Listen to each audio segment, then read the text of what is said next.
लो जी पौड़ियाँ चढ़ गई ने पौड़ियाँ चढ़ लिया ने देखो मर्जी की देख लो पब्लिक पब्लिक ही पब्लिक देख लो पब्लिक ही पब्लिक देखो जलसा सालाना 2023 तो ऐसे नज़ारे दिखाए जा रहे हैं नज़ारे देख लो नज़ारे पौड़ियाँ चढ़ गए ने कोई उतर रहे ने कोई जा रहे ने जलसा सालाना 2023 नारे बज गए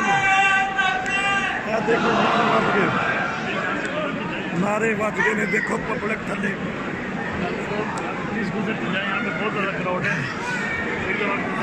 पब्लिक देख लो नाजरीन पब्लिक दिखाई जा रही है पब्लिक देख लो 2023 जलसा सालाना कैसा सीन है तो इस तरह के सीन घट ही लभणगे जुड़े रहो।